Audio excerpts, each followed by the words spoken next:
with the presentation, and I was preparing questions for you too, like if you want to, maybe you already know some things from Hungary and about Hungary, and we can talk about it. So, the next one, and the next one.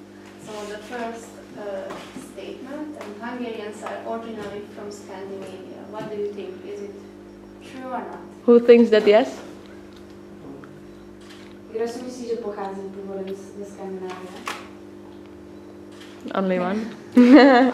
So you are wrong because it's not true.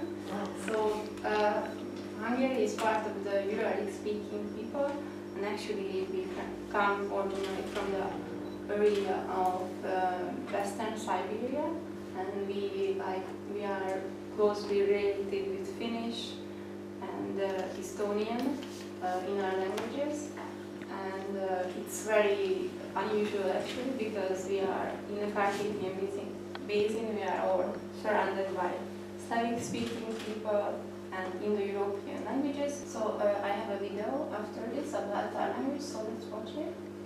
That can build impressively long words, and why it ended up alone in Europe, surrounded by languages that work so differently.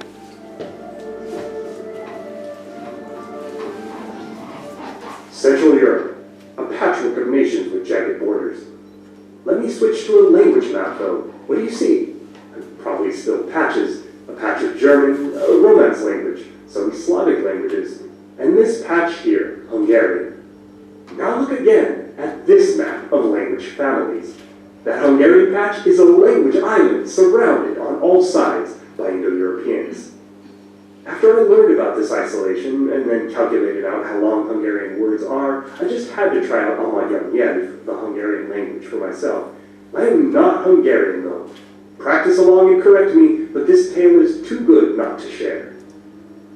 Go back 1,122 years, to a time when the Carpathian Basin, flat, landlocked, and surrounded by mountains, was being squabbled over. And who better to settle squabbles than tribes of nomadic horsemen, known to Europeans as mluví, but to themselves by the name of their foremost tribe, Magyar. Led by Arpad, the Maďars conquered the basin in the homeland taking of 894. A home for Lash. Yes, Lash. S is sh, and this is how you write an S. But don't flip it or you get a j.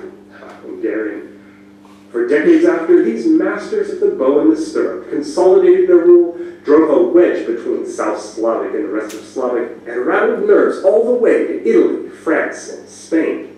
It's said they even had Westerners on their knees praying, Arpad's descendants did manage to settle and warm up to the west. Right at the turn of the movement, Stephen I established a European kingdom, a surprising thing.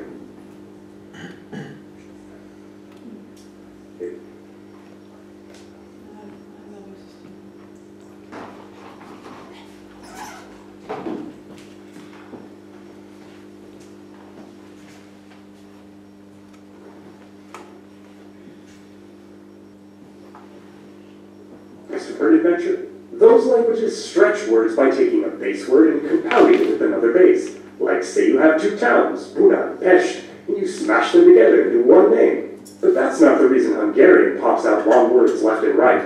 Its base words add a bunch of grammatical slots, mostly at the end. Slots for everything, I swear. The verb jelent means notify or report. It's already itself built from smaller pieces, but whatever. Let's keep it simple. Put a bay in front, and the action goes inwards or into. Bayament. Add the reflexive kezik, and you're reporting yourself into. Logging in. While you're at it, change the subject to bayament kezek. Oh, and don't forget slots for tenses and moods, like the conditional ne, would, in bayament kezni. Nouns have hordes of forms that put Latin to shame. Take embed. Say you wanted to give something to that human, you'll need the dative case. Embednek. If there are multiple humans, they're embedek. And if there's something for all of them, embedeknek. Look at all those intimidating sounding cases down the list. These are just forms for, say, up to, being on top of, going into, going out of, and so on. Same for adjectives. Not is great. let's step this up a bit. Moc great like means wonderful. Using the same endings, you can have plural wonderful things and save them for a wonderful one. Nek. Or from many wonderful ones. Nek. Oh, there's more. How about a slot for comparing wonderful things to find out which one's wonderfuler? And a superlative prefix slot for the most wonderful of all. Wait, before you take a breath, bring in our endings once more. Nek. Whew. Now you see why Hungarian words get so tough. These clumps of roots and affixes look glued together. So linguists name this kind of word building agglutination, with the Latin root glue. Some have grown skeptical of the concept, but it's been resilient. Part of the glue holding Hungarian together is its vowel harmony. Did you happen to notice all the es? Those es in the suffix are there to match the vowel in the base. So the plural of ember is emberek, but mouths are sayak. Emberek, sayak, otonok. That's basic Hungarian grammar, but it's so foreign to all its neighbors. Why though? We know where it ended up, but where did it come from? The clue to its origins is right there in its words. Historical linguists trace the trail of related words back to languages akin to Hungarian. Nowhere near Hungary. Way, way, way off in West Siberia. Together with Hungarian, these languages are part of a broader Uralic family. Hungarians' ancestors migrated from Siberia out to the southwest, bringing their long words to the doorstep of the Carpathian Basin, where our story started. See, Hungarian, in the end, you're not completely alone. You just have a long-distance kind of linguistic relationship. Szeretek titeket. Is it true or not? Myslíte si, že to je pravda, nebo ne?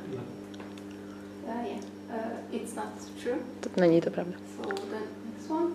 So Hungary was part of the Austro-Hungarian Empire, and this included part of Poland, but only a part of, and also Czech Republic and lots of Balkan countries. And before the Austro-Hungarian Empire, we had the Habsburg Empire, and the Austro-Hungarian Empire was made because at the revolution of the, sorry, this is wrong, it's 1848, so the Hungarian nobility had a will to have more authority in their politics, and that's why they made this joint country. Hungarian nobility had a really bad reputation amongst Czechs and Slovaks because they were oppressing them because they had all the political power, but they didn't. There were some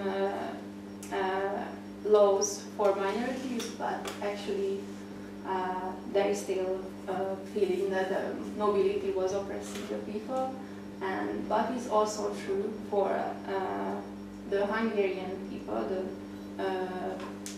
poorer one, because we have a stereotype. This is actually a cartoon called Ludas Matyi or Matty the Goose. This is our kind of Robin Hood tale, and this is the bad, evil, nobility person, like who has a land and is oppressing and making the people slaves. And this is the pure Hungarian boy who is like trying to find a rich guy. So in all, we have this kind of mentality that we are against the rich and that we are oppressed either by the rich people or either by people from the West, like Austria, and this is still in our mentality. I think yes. Yeah, it's true.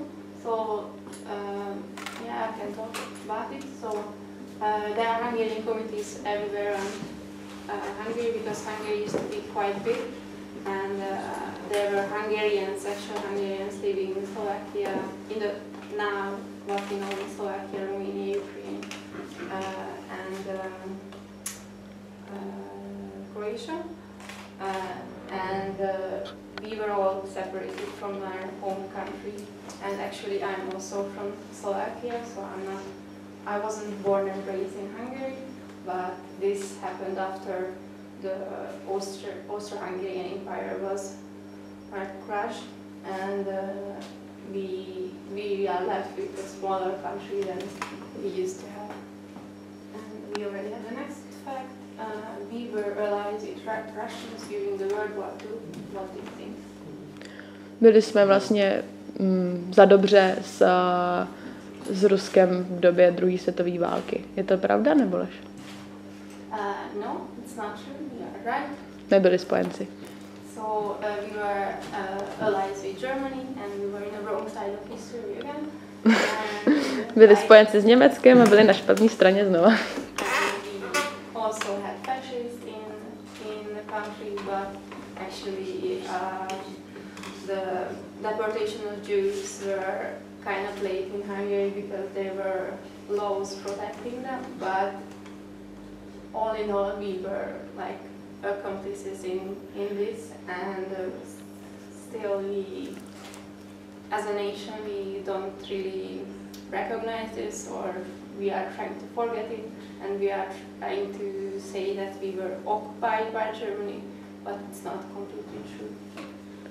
The next slide, we are very pessimistic, sarcastic, and have high suicide rates as a nation. Jsme velice pesimističtí, sarkastičtí a máme hodně vysoký rate, procento spáchání sebevražd. What do you think? It's true. Yes, it's true. Jo, je to pravda. And for this, I want to show you a song. If you can play it. This is was known as a Hungarian suicide song during the Second World War. A tohle vlastně ukazuje pravdu, protože to je píseň o spáchání sebevražd.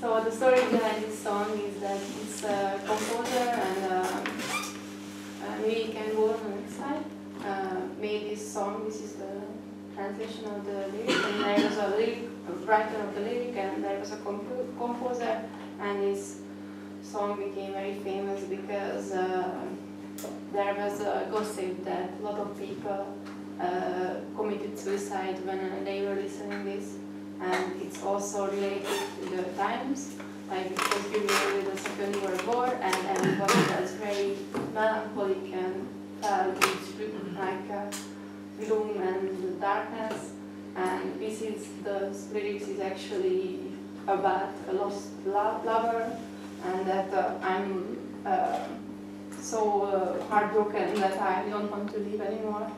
But actually,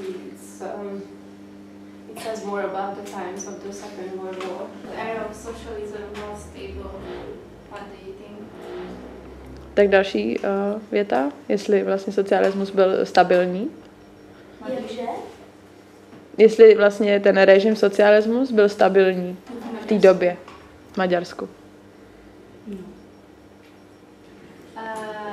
It's true and also not. So maybe the next.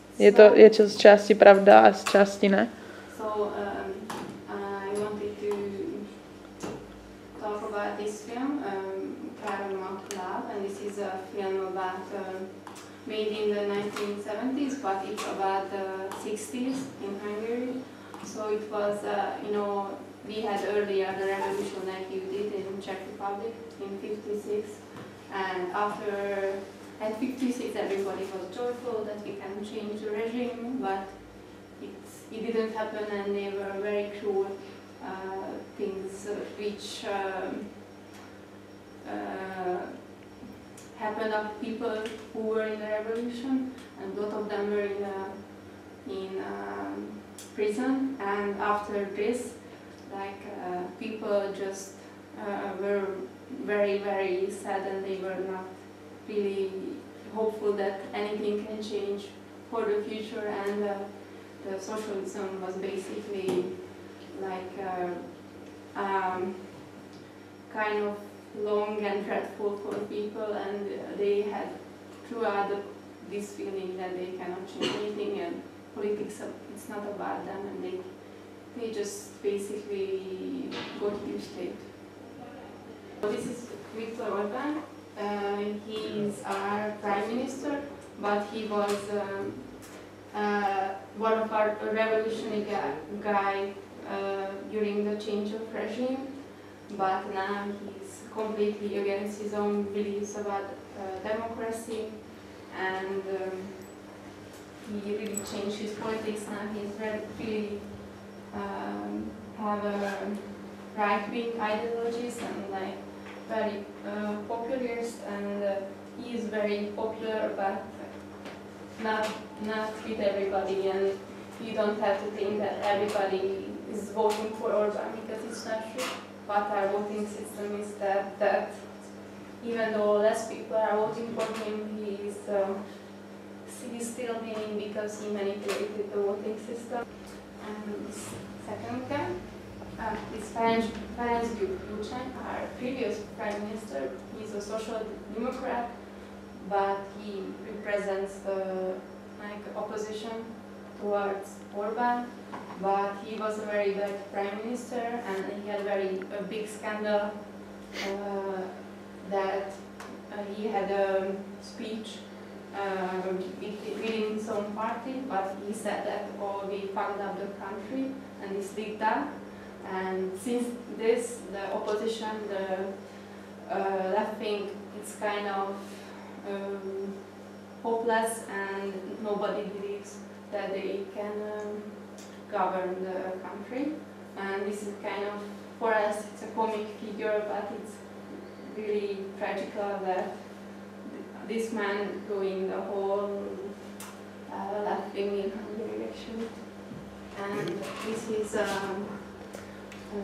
Andy Vajna. He's an American Hungarian film producer, but he has a lot of power in Hungary, not only in film, but also in many other ways.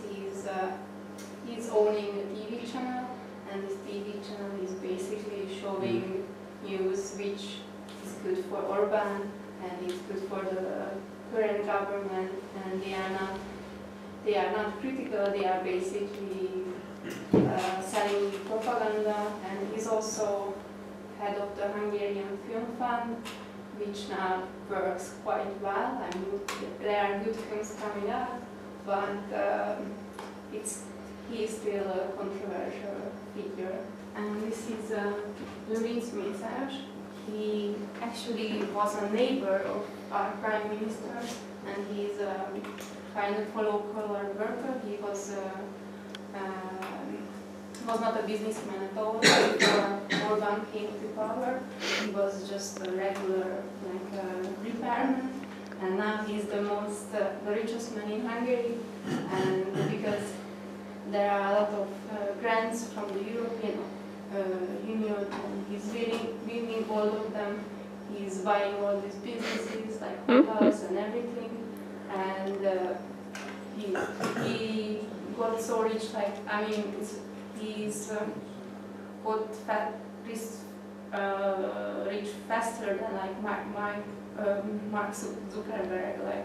This is unprecedented in Hungary, and it's all because he's friends with our prime minister, and they are actually from the same village. And he was a mayor in one village, and now that village has a huge football stadium, and it's for nothing. It's kind of absurd.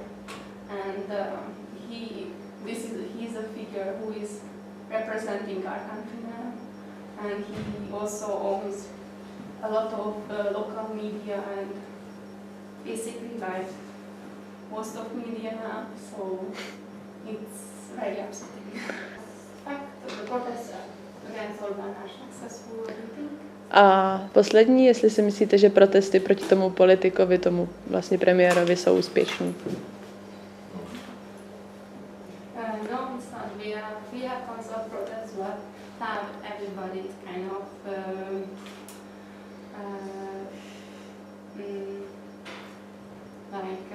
passive because it seems that nobody has any effect. They are kind of the politicians are very they are laughing at us. They don't care that we are protesting, and they don't care if people like Western magazines are writing about them. They just don't care. And now, actually, like my friend said that she feels now in Hungary as in the era of socialism because everything is very stale and nothing is changing and it looks very hopeless. It's actually not true because more than 3,000 people, they are having statistics like 500,000 already emigrated, and they are mostly emigrating to the UK or Germany. So it's more? More. Oh, okay. Like 500,000 statistics. And yeah, it's basic because it's hopeless and people cannot find a job. They feel that they cannot rise from their economical background, and that's why they are going abroad. And a lot of people are not moving